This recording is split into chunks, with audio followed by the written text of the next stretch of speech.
নিচে আমার bank account এবং বিকাশ নাম্বার দিচ্ছি। এগুলো একদম নতুন অ্যাকাউন্ট। কত টাকা আসছে এবং কত টাকা খরচ হচ্ছে সেটা স্বচ্ছভাবে আপনাদের সবার সামনে প্রকাশ করব প্রমাণসহ।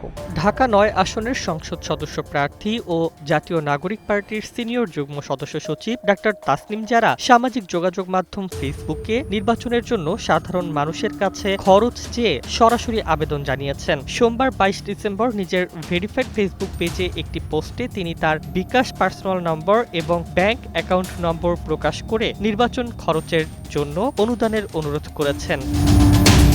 ডাক্তার তাসনিম জারা লেখেন, নির্বাচন কমিশনের নিয়ম অনুযায়ী একজন প্রার্থী সর্বোচ্চ ২৫ লাখ টাকা বা ভোটার প্রতি ১০ টাকা খরচ করতে পারেন। তবে বাস্তবে অনেক প্রার্থী ২০ থেকে ৫০ কোটি টাকা ব্যয় করেন এবং এই খরচ তাদের নির্বাচনী যাত্রার সাথে জড়িয়ে থাকে, অসততা ও মিথ্যার রাজনীতির সঙ্গেও জড়িয়ে থাকে। তিনি স্পষ্টভাবে বলেছেন, আইনের বাইরে তিনি ১ টাকাও খরচ করবেন না। আমরা যদি একটা আসনের জন্যও দৃষ্টান্ত দেখাতে পারি যে জনগণের কাছ থেকে টাকা তুলে জনগণের সাথে ক্যাম্পেইন করে নির্বাচনে জেতা সম্ভব, তাহলে আগামীতে এমন আরো অসংখ্য মানুষ এগিয়ে আসবেন যারা সৎ, যোগ্য এবং রাজনীতিতে আসার সাহস দেখাবেন। তাসনিম জারা আরও জানান, বড় অঙ্কের নির্বাচনী খরচের ফলে পরবর্তীতে চাঁদাবাজি, টেন্ডারবাজি বাধ্যতামূলক হয়ে ওঠে, যা সাধারণ মানুষের রাজনীতি থেকে দূরে সরিয়ে দেয়। তিনি নতুন বাংলাদেশের স্বপ্ন পূরণের জন্য স্বচ্ছ ও জবাবদিহিমূলক রাজনীতির আহ্বান জানিয়েছেন।